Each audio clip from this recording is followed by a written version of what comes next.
So today we want to talk to you about the whole theme of generalization and how dangerous that can be. We started a conversation over a cup of tea first thing this morning around a conversation that you've had recently. Do you want to explain to the people who are with us today how that transpired? So I was sat in a pub having a chat with a friend, and she was basically describing a bit of a dating event of hers. Yes. And she used a phrase to describe the gender of men, and she did use it in this way. She said, all men are slow. She meant that that men can be slower to respond to a request for a date or for a telephone call, or they don't phone you back. So she was talking in that context. But I really felt quite sort of intrigued by her use of the phrase, all men are slow. Because I know that my man is not slow. Okay? And generally speaking, I'm very intrigued when people sort of paint the half of the world's population with a particular attribute. Yes. It's very common, isn't it? Very common, because there are slow people. And there are fast people. But it doesn't necessarily mean that all of the slow ones are men. So I challenged her on this generalisation, and she went on to explain why she felt this way and so on and so forth. Lots of justification for all the sweeping generalisations she'd used. But I felt actually that, and her justification sort of underlined it, that because she is wanting to find a loving partner who is aware of her and sees her and all of those things that human beings want, she was starting in the wrong place because of the sweeping generalisation that she had within herself, that all men are slow. So she was acting as if men needed to be pandered to or excused. Oh, well, of course he won't phone me back because all men are slow. So she wasn't actually being truthful about the behaviour that she really wanted from a partner. She was limiting herself because of the generalisation that she believed. And I challenged it, and she clearly isn't quite in the right space to be able to move on from it. She's going to stay with that. Yes. But I think that using sweeping generalisations is always an indication that you are limiting yourself somehow. But I'd like to widen the context from that of, within the dating environment. People tend to see, people see the world from their perspective. Yes. Whatever their beliefs are, whatever their perspective on the world is, becomes their reality. And it tends to be, for many people, an absolute. Yes. This is right, that's wrong. I'm doing it now. Yes. I'm doing a generalisation. However, I put tend in the beginning to cover to hedge my bets. There are many people in the world who see the world in a way which separates the people like us and the people like them. Yes. And whether that's to do with gender or ability or colour, race, religion, we use all sorts of sorting mechanisms to say, yes, you're like me, that's okay. Yes. You're not like me, that's not okay. Yes. Now, my belief is that comes back to cavemen. That if people were part of your clan and were very similar in their values and their behaviours to you, they were safe. Yeah. Anybody outside the clan was seen as a threat. Yeah.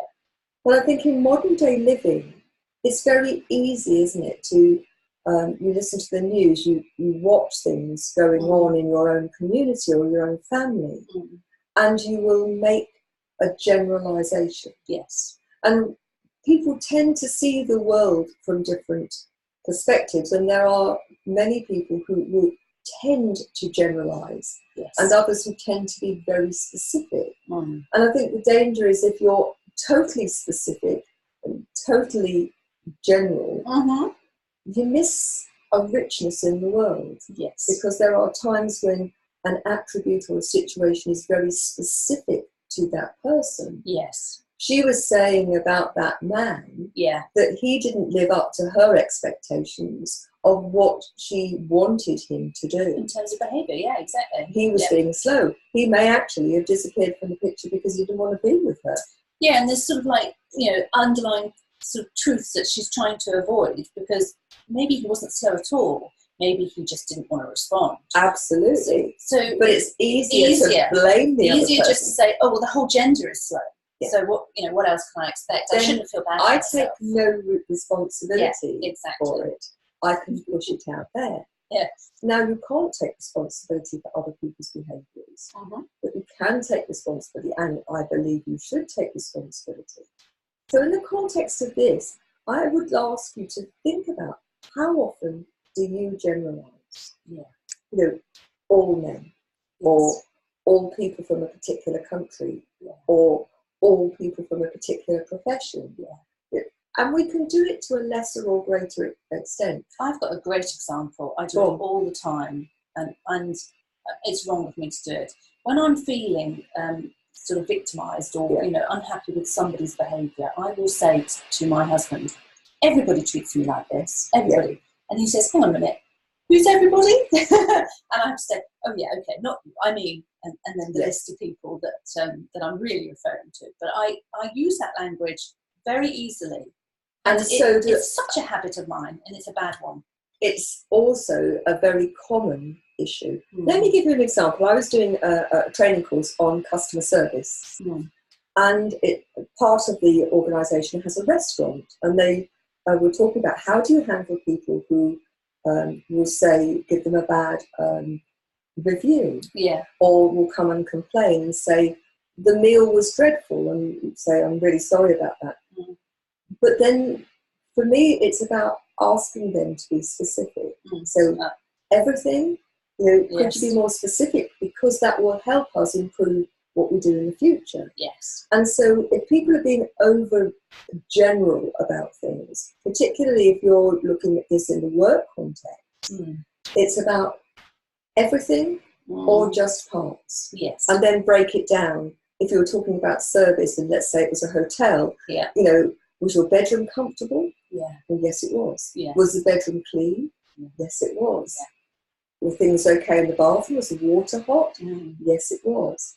So you break it down to find out what specifically was the problem, rather than blanketing everything's terrible. Because here's another great sweeping generalisation I think a lot of people have in their sort of habits, their linguistic habits, which is when you're in an argument, you say to your foe, you always put in criticism.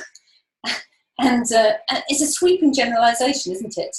And it's a very habitual way of being. Yes. You go to your default mechanism, which is, in order to defend yourself, you have to make the problem appear to be more significant. And it wouldn't be as significant if you're saying, but you've just been unkind to me. Yes. Rather than, you're always unkind to me. Yes. It gives the whole thing a greater status. But actually makes it much harder to resolve, because the person feels so much more attacked. Well, they go needing to be defensive. They go into their habitual stuff, which is, you're being unfair to me. Yes. All the time. Yes. Actually, I've been kind to you on this and this and this and this and this occasion. Yeah. And the interesting thing is that you actually get less far in terms of resolving it, because in the being very aggrieved at how unfair this is, the issue in itself gets lost. Yeah. But if we come back to using broad generalizations in terms of gender, I'm really very concerned. There's been a long-standing movement to give women equality. Yes. Well, I don't know how you can make two groups of people who are different equal. Yeah. I want equal opportunity, but I recognise that actually the needs of different people are different. I've heard a phrase recently that sort of tries to get around that conundrum, which is, I don't want to have the same experience as a man, but I want to have an equal experience. So it's more about the essence of... I mean, we get into semantics, don't we? Yeah, what's the difference between same and equal? But I put it into the context of children at school. In order to give children equal opportunity of accessing education, there is a requirement to deal with each child according to the way in which they learn.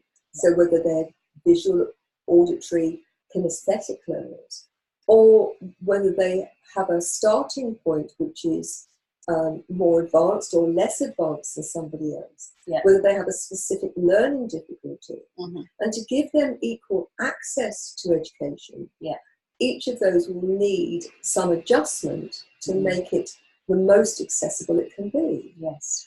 My worry when I look at what's going on in terms of society, go back to the gender issue. It is quite common to watch on adverts, for example, for men to be made out to be stupid, for men to be made out to be inadequate. Yes. I think that's grossly unfair. Yes. I also think it's very dangerous because not only do many people watching that advert then take that as truth, because you've seen it on the telly, but also boys watching that will start to think, well, I've got to be stupid. It says so.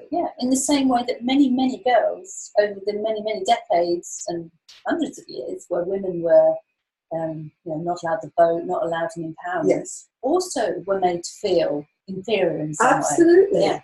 And so you start to believe the PR that's out there, but you also start to believe your own PR, which is, I can't do this because. I can't do it because, I'm a woman or I'm a man or I'm short or I'm tall or whatever, rather than what do I need to do? How do I need to be in order to achieve what I want to do? And if you look at stereotypes and how damaging they have been over time, you go to America and look at how the movement to get equal opportunities for people of colour. And here, I mean, there is no doubt that if you are someone of colour, then you are more likely, particularly if you're a male, to be arrested or to be stopped in the street.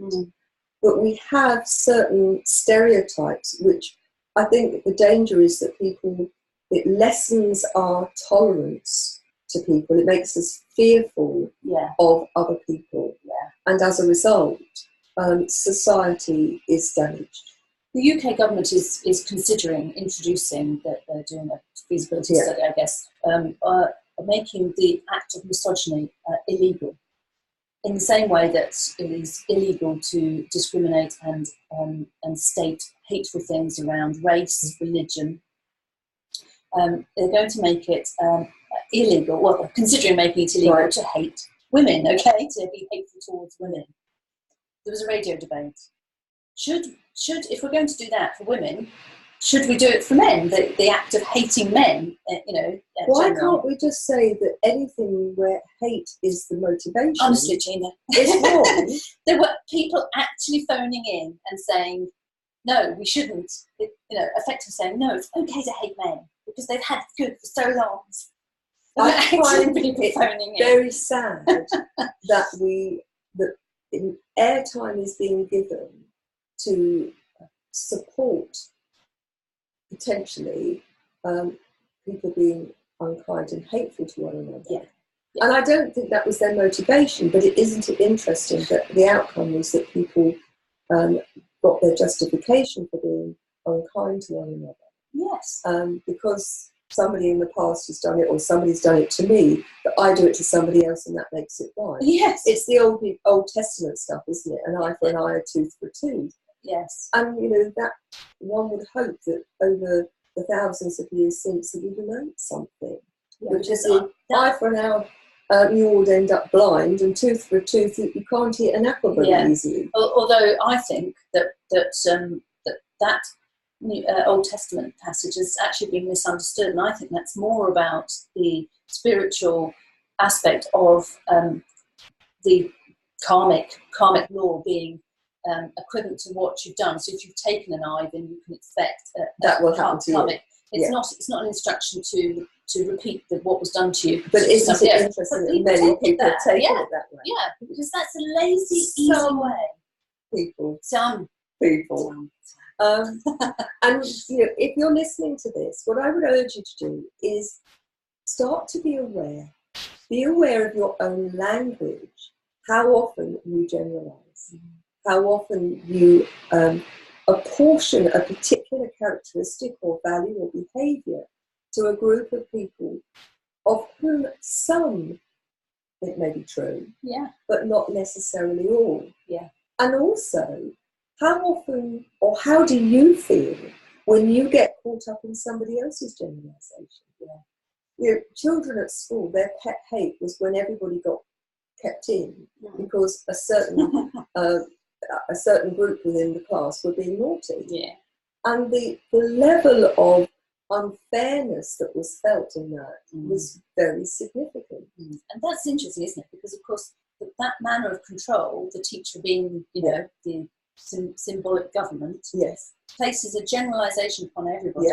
And the reason they do that is that they want peer pressure to come into effect. They want the guys that are really fed up because they got left stuck in to make life difficult for the real perpetrators. And that's what sweeping generalisations do. That's why Trump's rhetoric is done in sweeping generalisations. With the midterms, he was talking about, you know, the caravan coming, and indeed there were some refugees heading across the border at that time. But he was talking sweeping generalisations and very, you know, heightened language to make this sense of peer pressure, to gather the sense of how we want to, as herds, flock together with like-minded people. But isn't it interesting, my perception of America, and certainly historical fact, I believe, is that it is a country made up in large part from immigrants. And in fact, the people who probably have the right to be most aggrieved are the indigenous population who were disenfranchised. And it's the same in the UK. The UK has had so many, mainly back in the medieval, but we were totally overrun by the Normans, but not just Vikings. You think of the pogroms and the Jewish population coming over.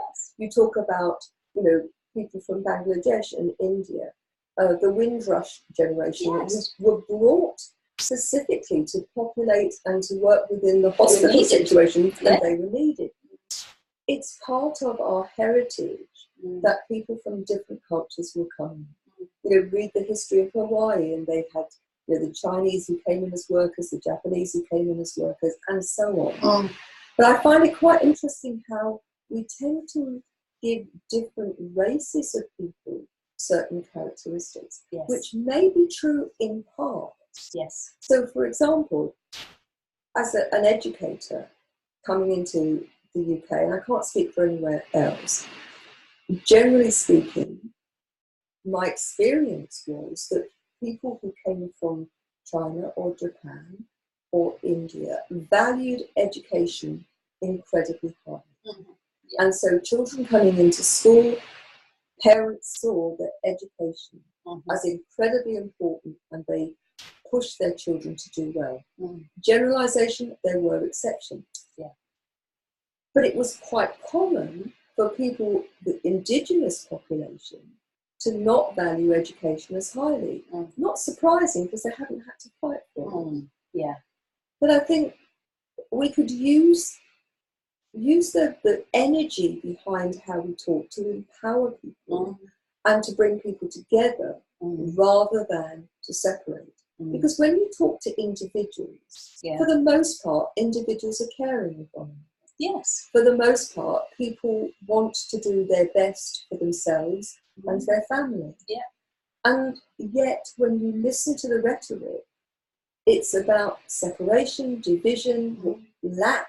It's about pointing the finger rather than celebrating the things that bring us together, the things that make us a part of the positive human race. And I think it's very sad, and it's time things change. Because you can make sweeping generalisations, of course, and I understand why people do it. It's a shortcut. It's lengthy to have to think in a more sort of nuanced, subtle side of life. It's much easier to jump to big statements. You don't have to spend as much time talking about it or thinking about it. You know, you can just make them and move on. But interestingly, I think that the way we're wired, in NLP terms, people talk about we're wired in a particular way. Mm-hmm. And there are some people whose wiring tends to make them on the side of generalizations, and other people tend to be specific. Yes. In the same way, some people tend to see, call it big chunk, blue sky thinking. Yep. They like the overview, where other people like the detail. Yes. And in a work context, they each irritate the life out of one another. Yeah. So people who need the specifics will be referred to as those who analyse things yes. by people who are blue sky thinkers and who like the big picture. Yes. So to give the listeners an example, a big picture person might talk about alcohol. Mm-hmm. A little chunk person would talk about a Merlot that came from a specific estate on a particular year. Yes. I mean, that's a very sort of trite example. But you need both. And if you're running a team and you've only got blue sky thinkers, you're in trouble. Yes. But if you've only got those who analyse everything, you're just in a bigger trouble. Yes. Where you in a work context get the best team is when you have a melding of different people who bring with them different perspectives, different ways of working. Yes. It's true in a family, it's true in society. Mm-hmm. We need people who are coming from a different perspective, a different way of looking at things, because that brings richness, it brings creativity and possibility. So it's very interesting, isn't it, how each of us lives this life. Yes. Even our politicians live a very nuanced, subtle life. They understand that the individuals that they're dealing with are rich and complex and rich in the sense of personality we're talking about. Yes, possibly financially too. Well, some of them, yes, it's not relevant to our discussion. And yet, still, the process of headline statements is very much one of sweeping generalizations and polarized views. It's got worse, I believe, because social media works in sound bites. Yeah. If you look at tweets, 140 characters, I think. It's a bit longer nowadays, but still small. It's difficult to get the nuance into that, so it tends to be a generalisation sweeping statement, because that's got more punch. But I think there's a danger then that people don't unpick what's there. Yes. To think, is this the reality, or is this a headline created to grab our attention? Because going back to my friend, if I had allowed her to get away with that sweeping generalisation, she would continue to move forward in her dating experience with this in her head, and therefore she would attract that kind of, she would say, oh, men are slow. That's what she's looking for. That's what she's expecting to see. That is exactly what she will see. Slow men who don't actually respond to her as quickly as she secretly like, truthfully like. So she then therefore creates this world around her. Yes. And I think if out in the world, if we don't just challenge the sweeping generalizations that are made to us in conversation, or that we make ourselves in our own heads, if we stay at that high headline level, for the sake of whatever, then you are fundamentally limiting the actual reality that you could be creating, because you just stay at that. I think that's very true. And there's another conversation in there in terms of whether you're challenging other people, how you do that, and whether you're ever going to change their thinking. But ultimately, I think you've got to be true to yourself. Yes. And that if something like that feels wrong and unfair, challenging that in a very constructive, non-aggressive way, which I'm sure you did, I think is important, because in the listening to it and thinking about it, you challenge your own thinking. Yeah. And ultimately, your own thinking is the only thing you have power over. Yes.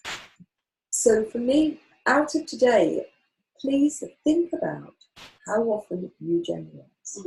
When you see a particular a person dressed in a particular way, you see somebody who belongs to a particular grouping, whether that's gender, colour, disability, or an organisation, or a political party, whatever, to actually recognise that everybody is unique. Yes. That we bring to the table our own set of skills, experience, our limitations, our incredible gifts, and that we each deserve to be seen as an individual. Yeah. And that if you're someone who believes that, you know, you're right and everybody else is not living up to your expectations, I think it's really important that you look to yourself. Look inside. And, you know, and that lady's view that all men are slow, I think is much more likely to come from a place of, I'm disappointed that I haven't got a relationship that fits my blueprint of what's my ideal. Yeah. And she's hurting and lashing out at a whole gender, billions of people, in order to make herself feel better. Yeah, just using a handy crutch, really, just to prevent her from facing the reality, which is she's probably got to do a little bit of work on herself first. And for me, the starting point is always yourself. Yes. Unfortunately so, folks. Or fortunately, because you do have the power to deal with yourself. Yeah. But you don't actually have power over people. No. And so it's a great place to start. Yeah. Now, if you are ready and want to do work on yourself, there's lots and lots of things to help you on the website, genuinely-you.com. That's genuinely, little dash, and you.com. And you'll find all sorts of help. You find all of our conversations, of which there are many, articles, podcasts. You'll find free videos, a digital download of my latest book, Thriving Not Surviving, the 5 Secret Pathways to Happiness, Success and Fulfillment. And you'll also find access to my new TV series, Genuinely You. Yeah. All of the books are on the website. Rachel's book, The Point of Me, a great spiritual book, is on Amazon. What I would say to you, if you want to be part of a positive group of people, then go and have a look on the website at the Thrive Together Tribe. Recognize that the power to deal with you is yours. And you can have a happy, successful and fulfilled life if you choose. So thank you very much for joining us today. Take care and we'll see you next time. This is Gina Gardner from Passionate World Radio.